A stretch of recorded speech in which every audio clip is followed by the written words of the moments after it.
Hello, everybody, and welcome to another Accessibility Talks, or ALI Talks, the monthly virtual meetup where we chat about digital accessibility, inclusivity, and usability. Each month, we invite a speaker to present a topic, and afterward, we invite the community to ask questions and participate in the discussion. I'm your host today. My name is Aubrey Sambor. I work at Lullabot as a lead engineer. My pronouns are she, her, and I am a woman with blue-purple hair. I wear pink glasses. I am wearing a hoodie because it's cold here in Massachusetts. And yeah,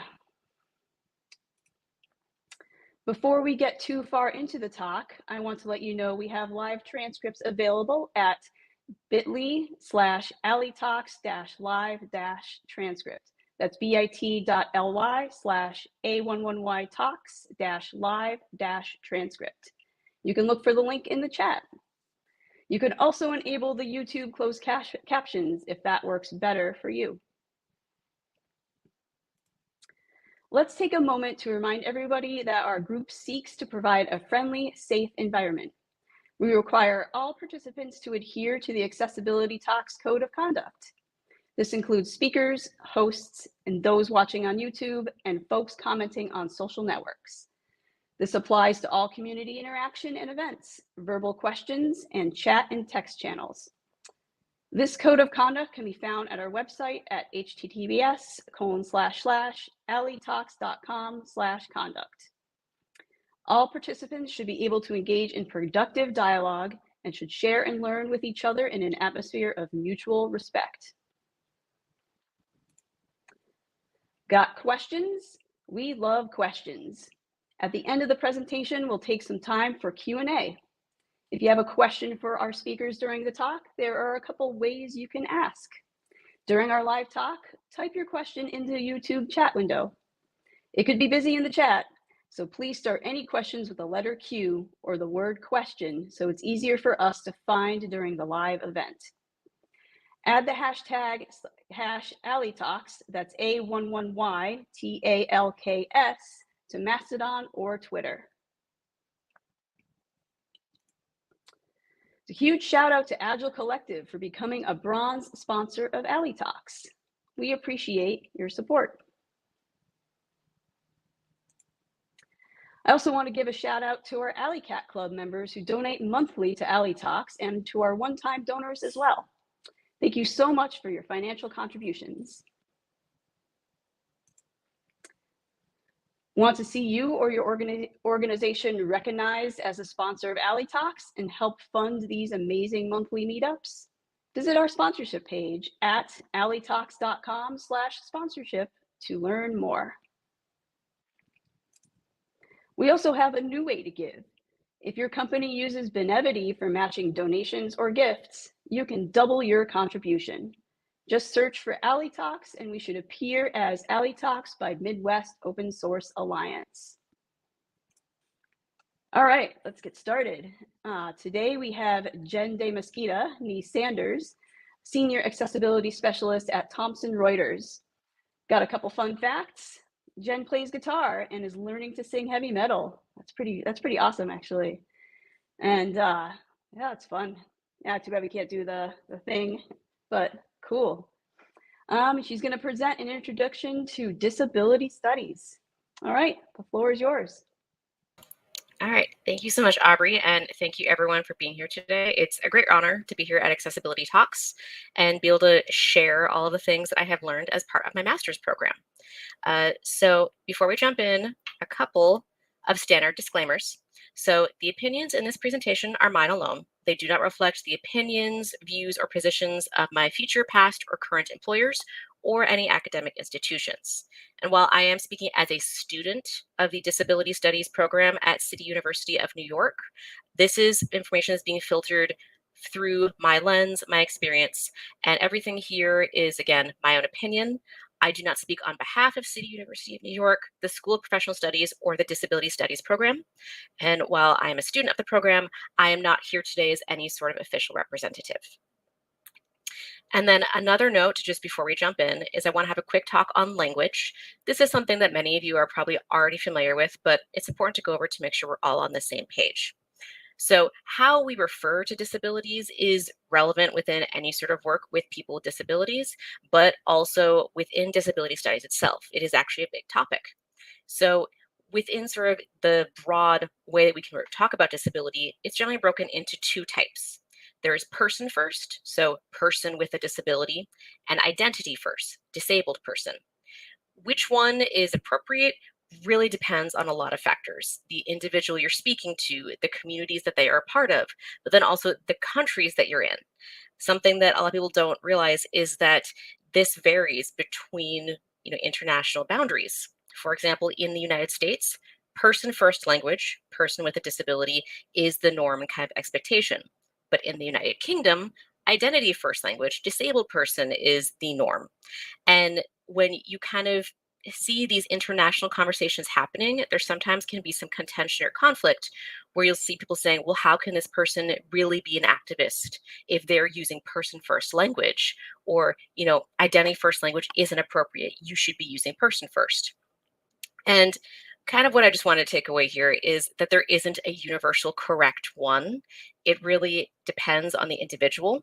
And so it's always important just to ask. It is worth knowing that even in the United States, many, but not all, disabled people prefer identity first language. I myself am one of those. I identify as disabled and I tend to not like person first, but that's just my own preference. It is also the most commonly used one in disability studies. You will more often see identity first. Person first language is relatively uncommon, but it's going to come down to the individual, their preferences, how they identify. But it is also never really acceptable to correct someone on how they are referring to themselves, even if it is not the one that you prefer. For the purposes of this presentation, I'm going to be using both interchangeably. All right, so let's jump in with what is disability studies. And yes, I did go back and forth on should this be what are disability studies, but I think what is disability studies is correct here. So I would like to first discuss what disability studies is. So disability studies is an academic discipline centered on the disabled experience. And this is similar to other minority or marginalized studies like queer studies, women's studies, Black studies, and so on. It's about analyzing what it means to have this specific identity and the different aspects that come along with it. Disability studies is interesting in that it was born largely from the disability rights movement. Many of the activists that were really pushing for disability rights, disability inclusion, were also academics. And so through that, they created this field as a way to just further analyze and look at what having a disability means. So it was created by and for people with disabilities, but it does center disabled voices, but still welcomes non-disabled perspectives. So you don't have to have a disability in order to be part of disability studies. It covers a very wide range of concepts from sort of embodiment and defining what having a disability means, disabled history, disability in pop culture and media, disability law and policy. So pretty much any sort of humanities study you could look at can be analyzed through a disability studies lens. And it is still largely from a Western and often a white Western perspective. That is something that is changing, but is worth noting. And as I was finalizing my presentation, I did realize this is largely from a US perspective as I am in the United States. So I do apologize for that. If there were ever to be a part two or something along those lines, I would try to include different backgrounds besides my own. Now, I also do think it is important to go over what disability studies isn't, because especially in the United States, there is a lot of misinformation about minority studies and, what the purpose of it is. And so I think that it's important to have this dialogue. So first off, it is not any sort of clinician training. You are not going to have any sort of medical or mental health certification after completing a disability studies program. You are not going to be able to diagnose, treat, or cure disabilities. It is instead something about, again, the experience and just learning about it, but it's not going to be something where you will leave being a doctor. Now, it is also not a mindset that people with disabilities are better than non-disabled people or that non-disabled people are inherently bad. It is about analyzing the way that our societies, our structures were really favored for non-disabled people and how we all kind of have some internalized mindsets because of that. It is also not any indoctrination into a particular ideology. You don't have to have a certain political leaning to be part of disability studies. Discussion and thought is welcome. And at the same time, it is also not a place for non-disabled people to talk over or talk down to disabled people. The voice of a person with disability is centered. And so there has to be, a level of respect of we are talking about someone's individual experiences, and that needs to be honored. So the first topic that really is talked about when you look into disability studies is the models of disability. And you may have heard of some of these just through working in accessibility. So the models of disability are how society conceptualizes disability. And so this can be looked at in terms of trying to define what is a disability, where is disability located, who is responsible for including people with disabilities. And there are three main models that you will see come up. There are lots of different offshoots and sort of subgenres and things, but these are the big three. So the first is the religious or moral model. And this is what's present for a lot of Western history. And this is sort of the idea that disability is an indication of immorality, of being a bad person. And therefore, it is a punishment from the divine of you are wicked, and so you are going to be punished by having this affliction, quote unquote.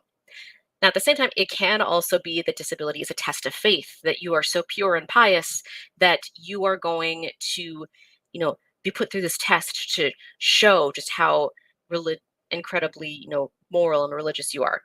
It can also be a sort of bestowing of supernatural powers, very often telling the future, speaking with the dead, things along those lines, or healing.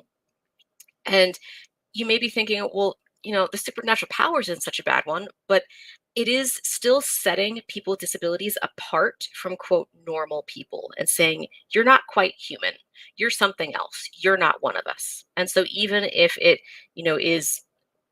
looks on the surface to be more beneficial or more, positive, it still has a thing of saying, you aren't one of us. You are separate.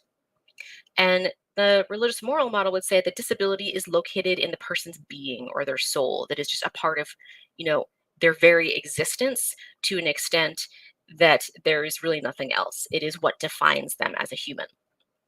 And next we have the medical model. And the medical model was kind of an answer to the religious or moral model in trying to say that, no, this is an indication that someone is not an indication someone is a bad person, that this is, a medical condition. This is something that should be treated with compassion, and that disability is an abnormality of the mind or body. Now, the medical model is kind of a mixed bag. It does, very rightly so, get a lot of really negative representation within disability studies. But I do want to say it is an improvement over the previous model. It is better to say that we should be treating people with disabilities with compassion than saying that they are terrible people. So, some progress, but still not great. So within the medical model, it's again this idea of something being wrong with a person and that it must be resolved by professional intervention. And then if it's something that can't be resolved, then the person should try to mitigate it as much as possible. They should try as hard as they can to be supposedly normal. And along with this is this assumption that exclusion is just an inherent part of having a disability, that a person with disability will just naturally be separate from other people. And the response to that should be to fix yourself, to stop being disabled. And so, really, that's saying that disability is located within the individual's body or mind, and that it needs to be solved by professional help. So, these two models, not so great. And important to note that they were created by non-disabled people to try to describe something about disabled people. So the social model was an answer to both of these. And this was created by people with disabilities as part of the disability rights movement. And so the social model is really different in that it breaks down the difference between what we call disability and impairment. So impairment under the social model as originally written is something in a person's functioning that sets them apart. So for example, I have ADHD. ADHD is my impairment. It is the thing about me that means I am not supposedly normal. Disability is a form of oppression that is levered against impaired people. It is what excludes people. It is what is saying you are going to be treated differently. So in that way, a person who is disabled is not disabled by the fact that they are impaired. They are disabled by the society that does not include them and does not prioritize them. And so it's based off of decisions that are made outside of that person with a disability's control. And so, because of this, in order to, quote, fix that exclusion, that needs to be addressed at a societal level. That needs to be addressed by the overall environment the person is in, not by anything that that specific individual must do. And some of you may think this sounds a lot like accessibility, that if we build things accessible from the start, it's a lot easier and just better for everybody than trying to do it piece by piece and create individual accommodations. And the social model, in my opinion, really does reflect some of the values of digital accessibility. All right, so now we're going to go into some key concepts in disability studies. So the first is the concept of normalcy. And this is the expectation of how people are supposed to be, the average person, the average user. And while it is something that is really ingrained in our society, at least Western American society, it is actually a relatively new concept. And on these slides, I've linked or provided citations for different readings I've done as part of my program that I think really reflect this. And this one is a great piece by Leonard J. Davis, who is a disability studies scholar. And he really breaks down how, for a lot of history, it was sort of understood that, there's sort of the expectation of what people, can do, can look like, but that it was known that not everyone could have all of those, that everyone's going to have something that sets them apart from being fully, quote unquote, normal. And what we've seen is this idea of normal has morphed into the ideal being the normal, that we need to have the quote normal or perfect ideal attributes in every single category. And this ignores that this is impossible. Nobody can contain all of these attributes. And an example that Davis gives is a particular sculptor, I believe either in Italy or Greece, who was doing a sculpture of the goddess Aphrodite, who's, the perfection of, female embodiment and beauty. And when he was creating this sculpture, he used multiple models. He had one for Aphrodite's hair, one for her legs, one for her face, because it was understood that no woman could have all of these traits, that the perfection of the perfect woman could not exist in reality. And where this comes into disability is where we see that disability is framed as being abnormal, that it is the opposite of normalcy. And so it's kind of putting this value of what people should look like and saying, well, disability is not that. And this also ignores that disability is kind of inevitable. Bodies change over time, whether that be through just aging, accidents, injuries, but everyone is likely going to have a disability at some point. And so disability isn't this thing that's off to the side. It is just part of being human. And so when we talk about normalcy, it's about taking this very rigid set of how people are supposed to be and saying, this is what it means to be human, and everyone else is not quite there, and they should try to live within these expectations. And so this is a big concept in disability studies in terms of looking at how these normative ideals really just create our worldview and the way we expect society to work. Now, along with that is the body mind. And you will see this spelled lots of different ways, whether it's body mind as 2 words, body mind as 1 word, hyphens, dashes. The basic idea is the combinations of word body and mind. And this is the concept of the full self of the person, both their physical and mental aspects. And this is important because in Western society, there is this tendency to treat body and mind as being entirely separate entities. But that isn't really accurate, and especially not for disability, because they both affect each other. They're both very closely related. My disabilities are all mental, but they do affect my body as well, whether that be through things like pain, coordination, functioning, but also just the fact that it can be exhausting and it can make you tired to, be trying to live in a normative society with a brain that just doesn't fit that model. It's also important because it removes this sort of differentiation between physical and mental disabilities.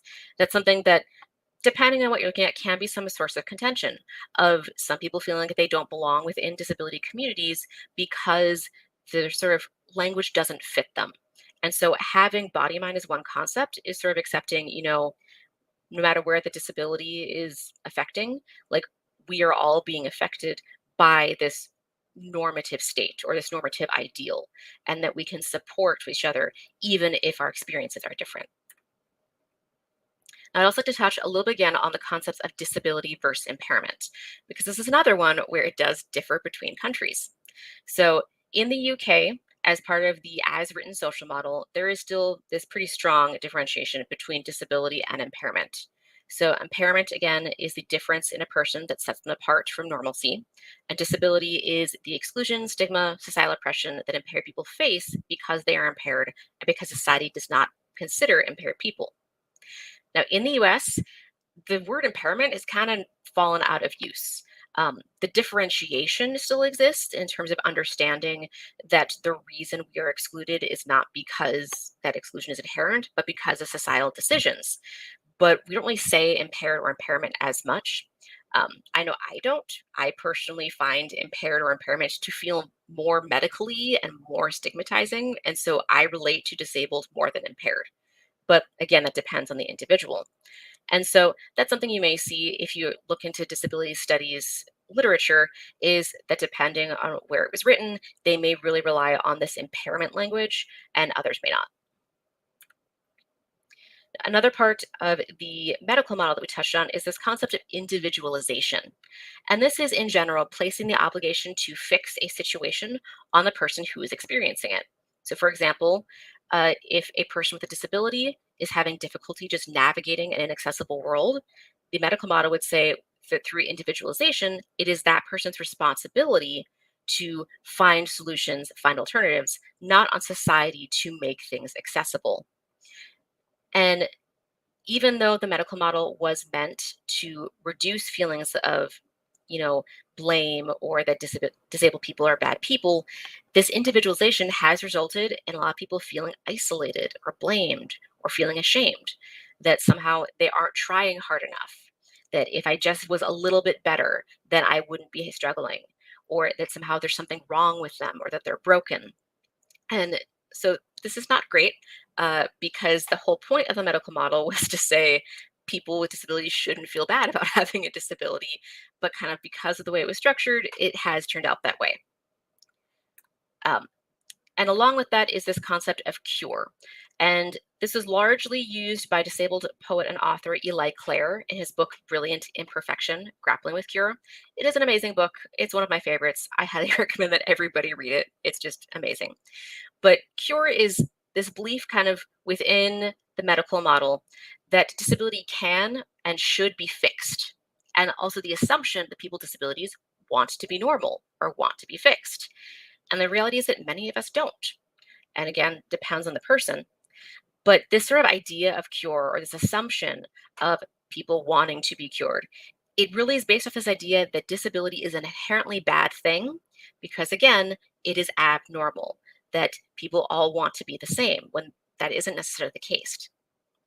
Now, it is important to point out that this isn't universal. Whether a cure is desired depends on the individual and the specific context. Someone might have multiple disabilities and may not want one to be cured, but want another to be cured. For example, my ADHD is a part of me. It is a big just factor in who I am as a person. I would not want that cured. If one was offered, I would not take advantage of it.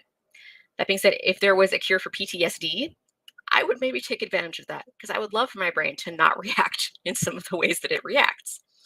But at the same time, it just depends on how that person views their disabilities, how they relate to them. And so it's just important to never assume that someone does or doesn't want to be cured.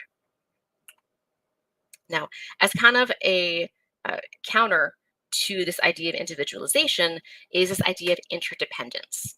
And this is the idea that everyone both needs and provides help. And this is an opposition of some very common tropes around disability. So, for example, that people with disabilities are always the recipients of help and care, that they can never provide help or care to others. And then also that people as a whole shouldn't ask for help, that we should all, pull ourselves up by our bootstraps and, do everything by ourselves, when in reality, we know that's not possible. We all need each other. And there are times where we may provide a lot of help and a lot of assistance, and times where we may need a lot of help and a lot of assistance. And that's just normal, quote unquote normal. Um, and while, people of mixed abilities can definitely support each other, interdependence is also especially powerful when disabled people are coming together to help each other out. And this is a concept kind of called care webs, where you have different people just kind of lining up to be like, I can help support you in this way. I can help you in this way.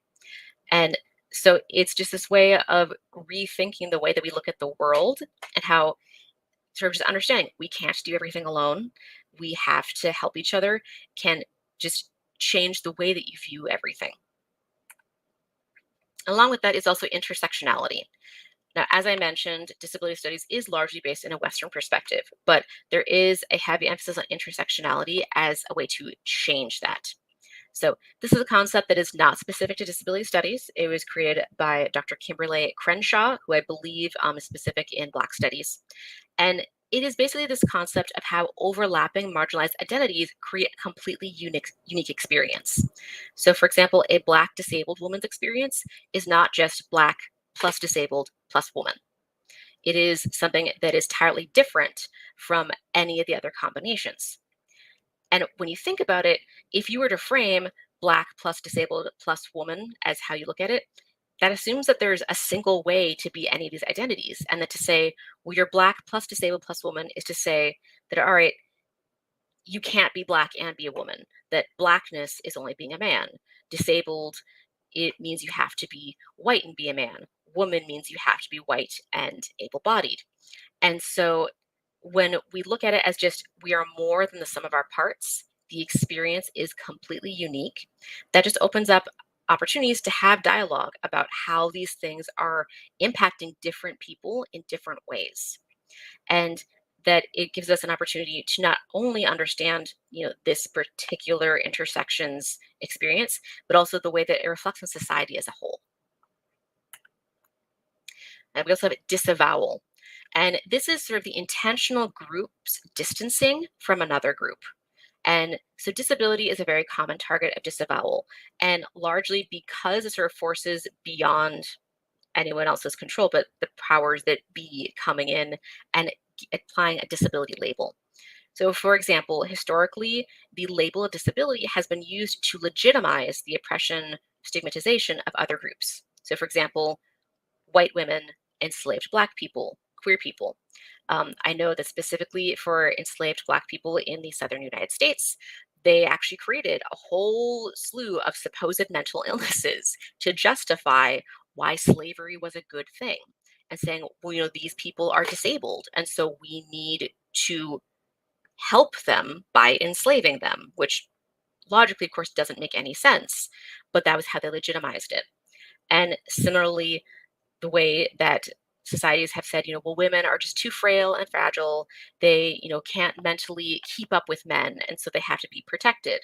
Or saying that being queer or being trans is a mental illness that needs to be treated.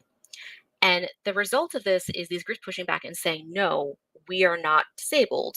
These are not disabilities, which is understandable. But in the process of disavowing disability, that's saying we shouldn't be treated this way because there's nothing wrong with us because we aren't disabled. And so even though it is pushing back at these incredibly, horrible things that are being said about them and being imposed on them, it reinforces the idea that there is something wrong with being disabled, that if you have a disability, it's okay that you would be treated this way. And then also ignores that you could have, disabled women, disabled Black people, disabled queer people, and sort of says that we don't want that group associated with us. And really, it's just sort of a way to kind of keep us all separated from supporting each other and from being able to really identify with each other's experiences. Now, there's also the idea of mainstreaming, and this we largely saw with the Individuals with Disabilities Education Act, and the idea of taking disabled people out of sort of segregated environments and ensuring that they are parts of the community. So this is the mindset of eliminating the segregation of disabled people with an emphasis on working, living, and learning among their non-disabled peers. And this has been shown to be beneficial for everybody, not just the people with disabilities who are no longer being segregated, but just creating more empathy, creating a better idea of just the wide spectrum of human existence.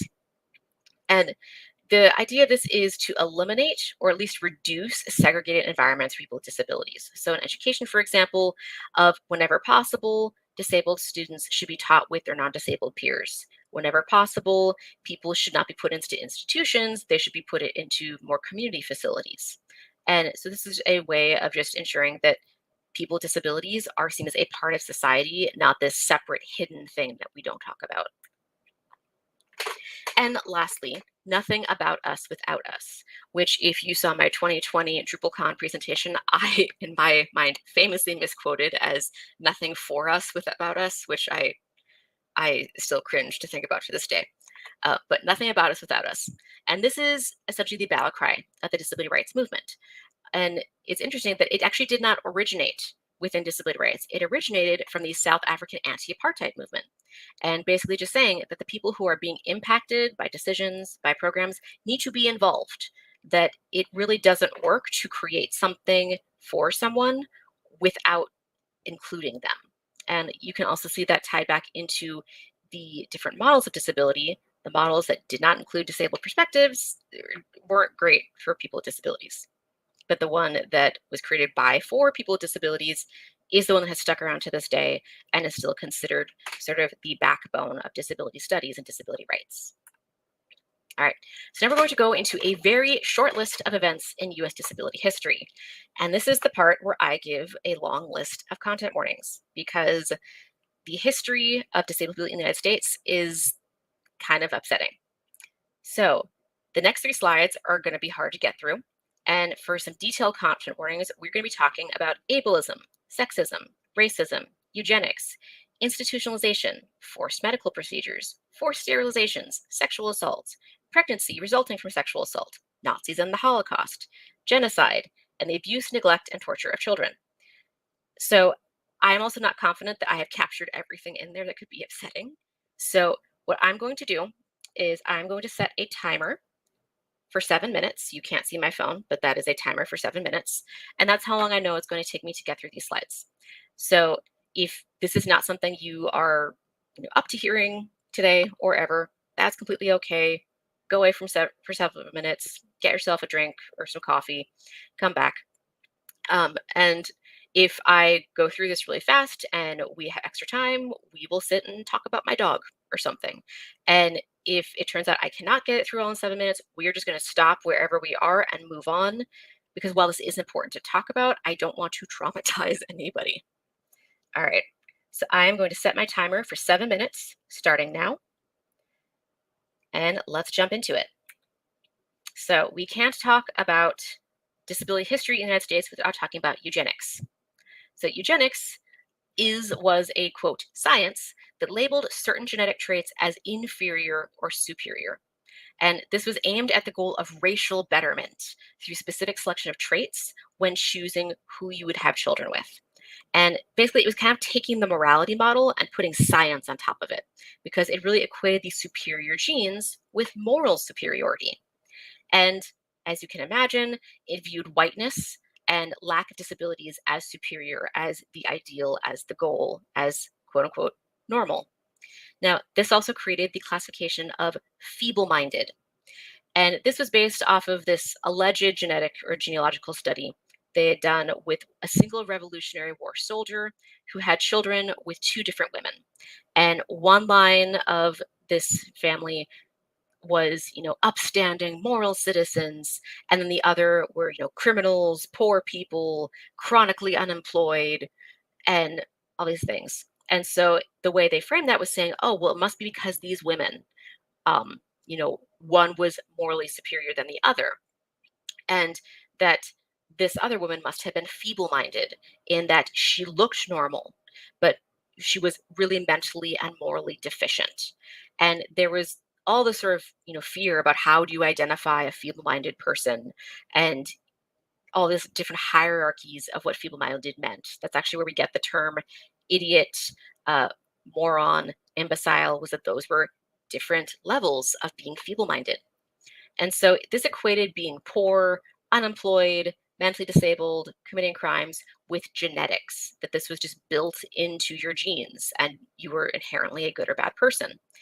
And it was also largely applied to people who didn't fit the status quo. So people with disabilities, obviously people who lived in poverty, but also white women who had consensual relationships with black men, women who, had children outside of marriage, things like that. Anybody who really just didn't fit the expectation of normal as a way to distance and say, well, they're not one of us.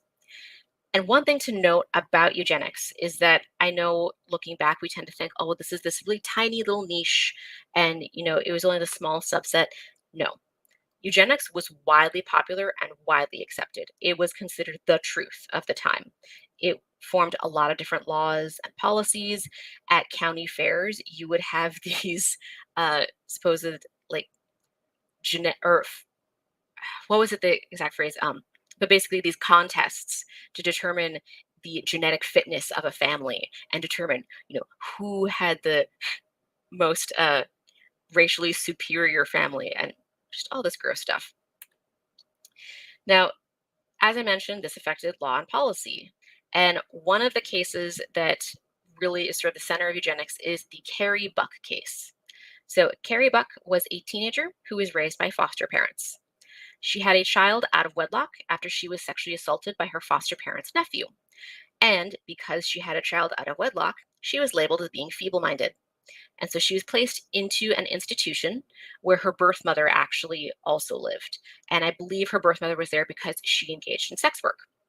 And at the time, there were laws stating that people in mental institutions could be sterilized against their will in order to, quote, preserve society and protect society. But at the same time, these administrators wanted to make sure that they were not personally held liable for any issues. And so they wanted a case to kind of verify, can we get away with this? And so they decided that Carrie would be a great case.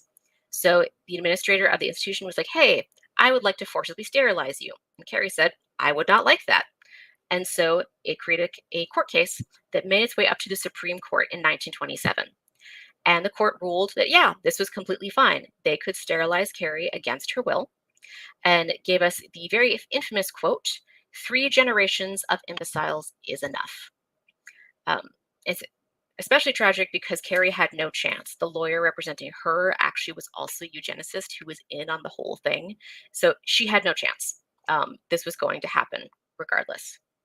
So Carrie was sterilized against her will, and that really secured the place of these sterilization laws across the country. And so over 60,000 Americans were sterilized under this initiative.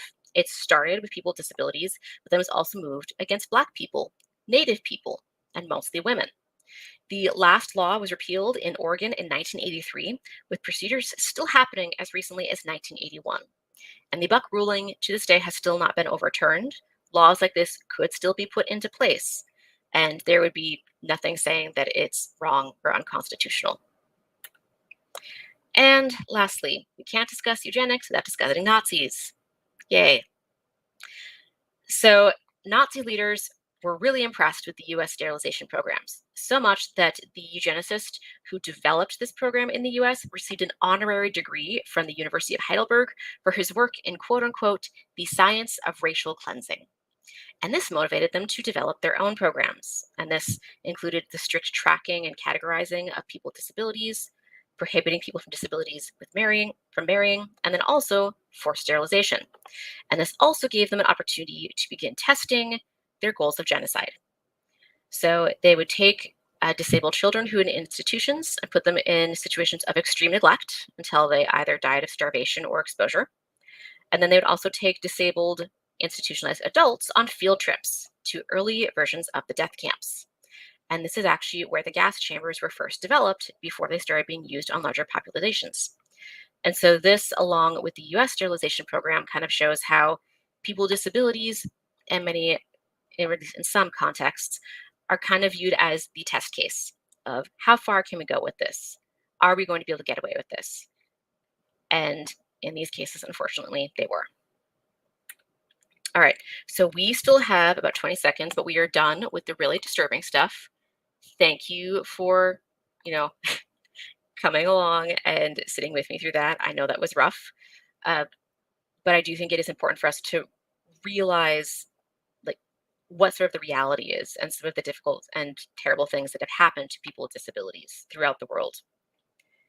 All right, so let me turn off my timer. And so now we're going to talk about things that maybe not more lighthearted, but aren't quite as upsetting. So first, we're going to talk about the Section 504 sit-in. So as many of us know, Section 508 is a law regarding the accessibility of information technology within government programs. And it is part of a larger law called Section 504 of the Rehabilitation Act of 1973. So Section 508 is specific to information technology. Section 504 is about disability discrimination in general within government programs. And it was seemingly kind of written without the people who wrote it being aware of the huge impact that this would have. And disabled activists kind of caught on and was like, this is gigantic. We need to make sure this goes through. And so they began pushing for it to be passed and implemented. And it was passed, but the specific organization that was responsible for actually enacting it and implementing it was really dragging their feet. They didn't want to put it in as written because they knew just what a huge deal this was, and they wanted to water it down. So in protest, disabled activists occupied government buildings across the country to demand that Section 504 be enacted as it was. And so this started with various spots, but eventually it kind of came down to San Francisco. And government officials tried to force these people out by prohibiting care workers from entering, cutting off phone lines. But instead of backing down, this really just made them, stand firmer of this. We need to have this.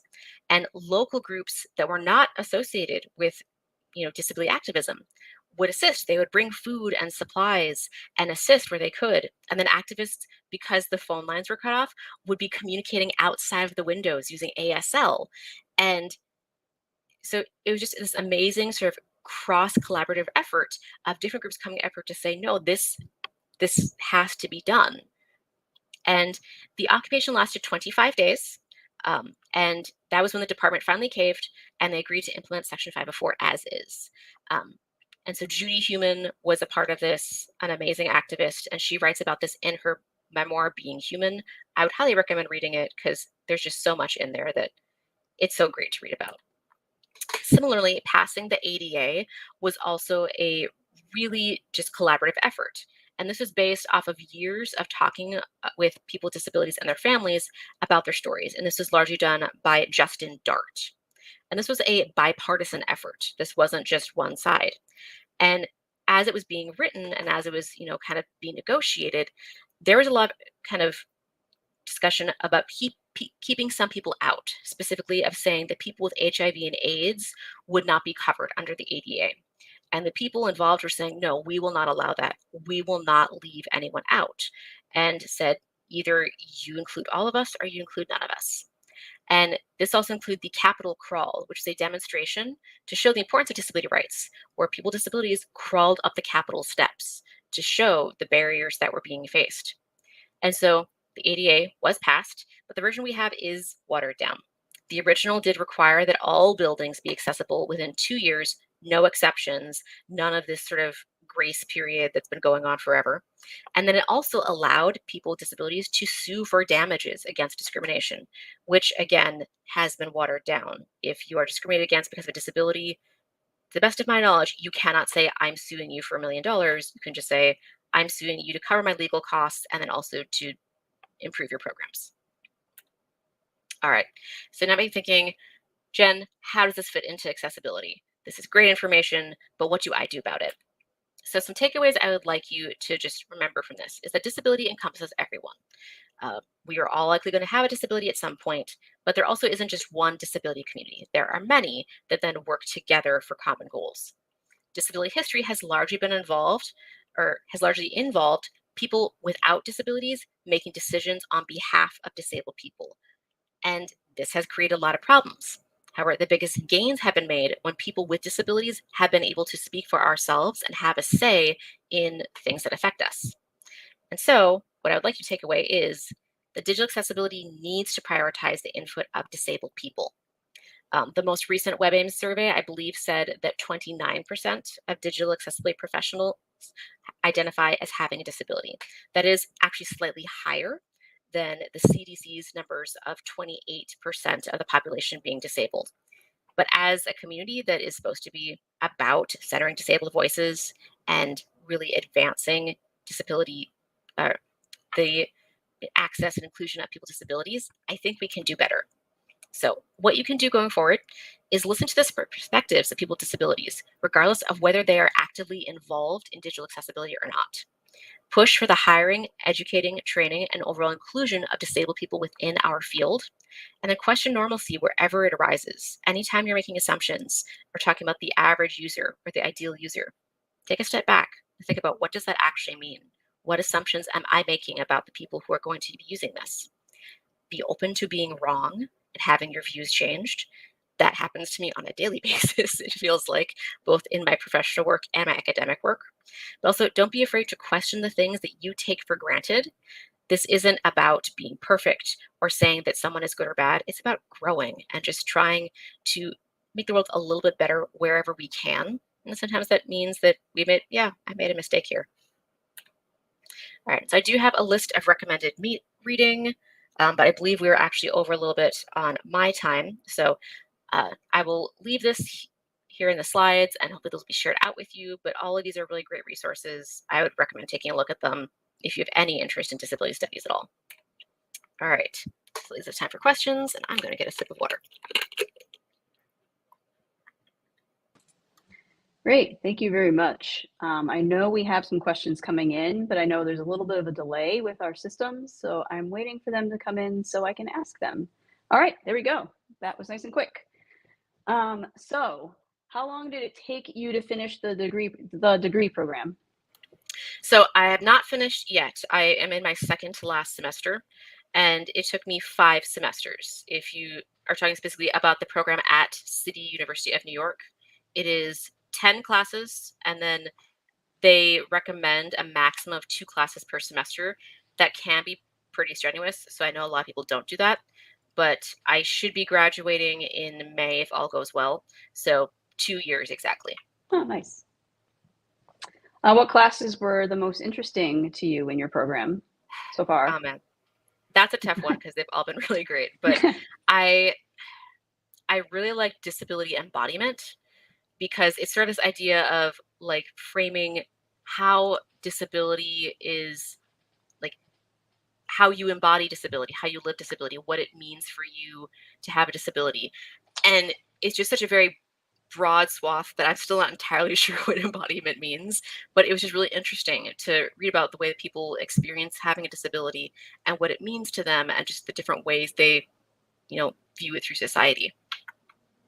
Cool. I have like a follow-up question for that. Are Yeah. there any classes that you're excited to take going forward? Well, I say another one I actually want to add on to the previous question. One I'm doing right now is disability in mass media, because I am a huge, horror nerd, scary movies, scary video games. And one of the things that I've always really been interested in is how, like, horror obviously represents the things that we are afraid of, but how disability ties into that in terms of, like, embodying the things that non-disabled society is afraid of. And so what I'm really hoping to do for my projects is do a deep dive analysis of some video games from like the golden age of gaming, like the Silent Hill games, Haunting Grounds, and looking at, here's how disability is represented as being like this horrific thing, and what does that say about society. So I'm very excited for that. Since I only have one semester after this one, there aren't many other classes I'll be taking, but it does actually bring me in to a small plug.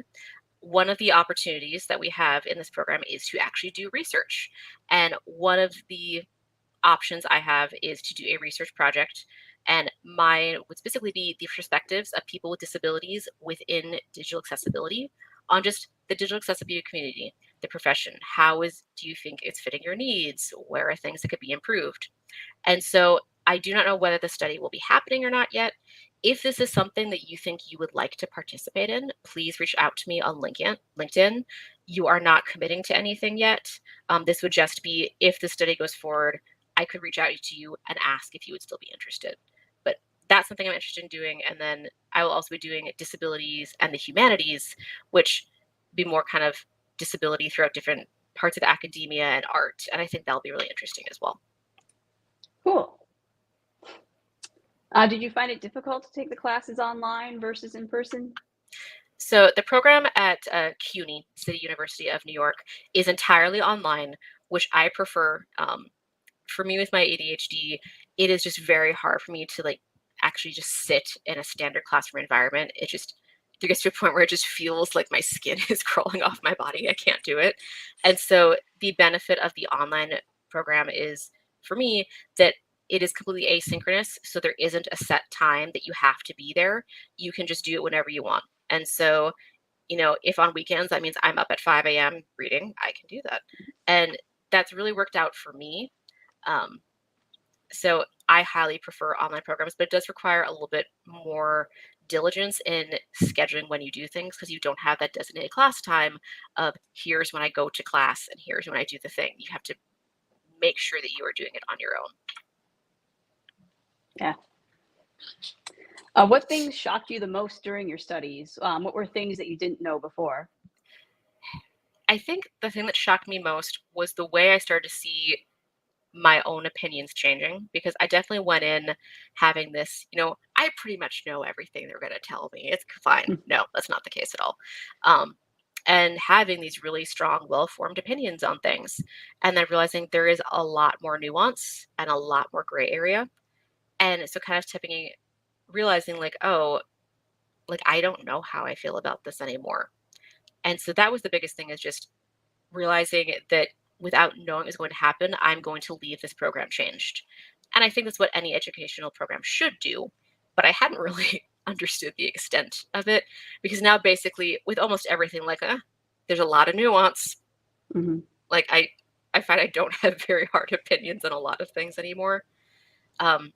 Things I didn't know before is I didn't know a lot about the eugenics stuff. Like I knew some of it, but just the really deep things, the way that it influenced Nazi protocols, the things that Nazis did to people with disabilities, which, let's be clear, horrible to do that to anyone. Holocaust was a terrible thing, regardless of who it happened to. But also knowing that it was also people with disabilities was like, oh, okay, this is just an extra layer of terribleness that is happening. And I actually did a disability history paper on eugenics, and it gave me nightmares. And so that was the big thing. Mm-hmm. Yeah. All right, I think this is going to be the last question. What are the most prominent gaps in WCAG do you see from your studies, that you've seen from your studies? That is a tough one. That's also speaking as a person with cognitive disabilities, knowing, there are gaps in the WCAG for cognitive disabilities. I think we're all pretty aware of that.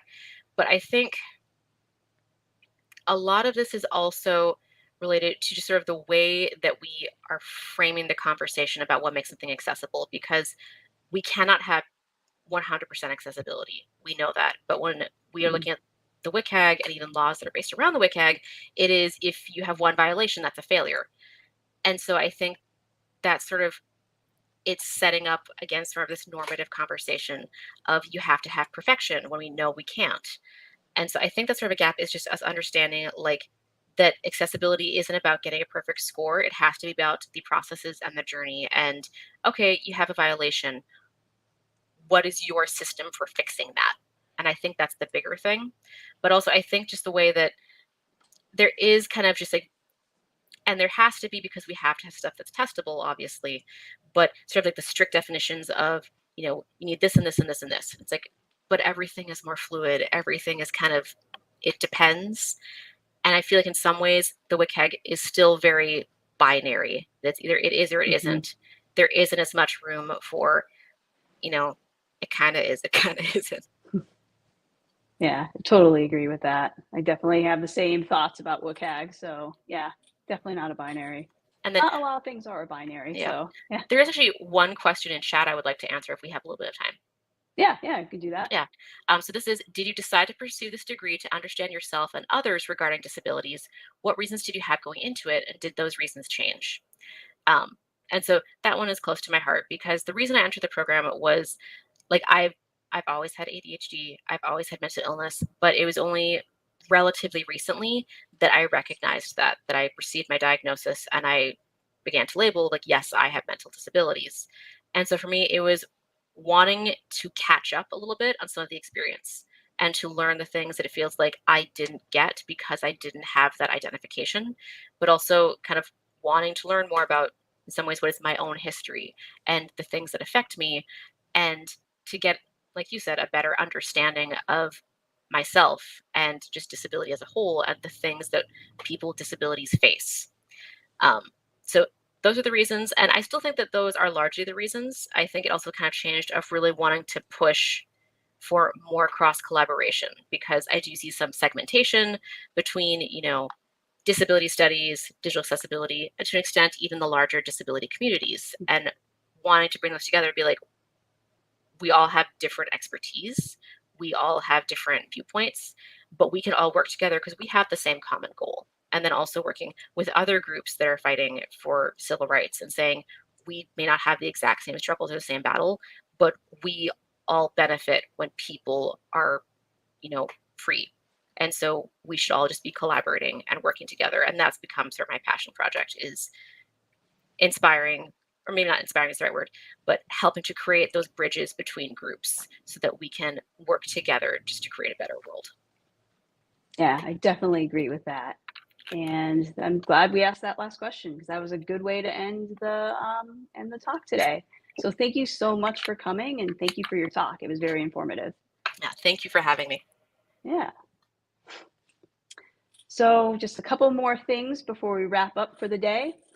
Coming up this November, or in November, we have a talk, Breaking Barriers, the Fight for Disability Competency and Health Equity, with Shonda Hinton, who is a Senior Executive Director of Shonda Center for Health. So mark your calendars for November 6th at 2 p.m. Eastern Time. We're always looking for speakers and new voices in the accessibility community. We make a conscious effort to include marginalized groups in tech in our speaker lineup. If you are interested, please reach out to us at team@alitalks.com. Again, A11ytalks.com. For those with IAAP certifications, Ali Talks speakers and attendees receive professional development credits, CAECs, through IAAP for your continuing education. We'd also love your input. Please let us know if you have ideas on how to make Ali Talks more friendly to all. Lastly, follow and subscribe to our YouTube channel to never miss a talk. You can go to this at https://youtube.com/c/accessibility-talks. Consider contributing to Ali Talks through our Open Collective page, opencollective.com/alitalks. You can also follow us on Twitter/X at twitter.com/A11ytalks. Or you can follow us on Mastodon. We are at mstdn.social/@alitalks. So yeah, thank you for attending. We'll see you next month.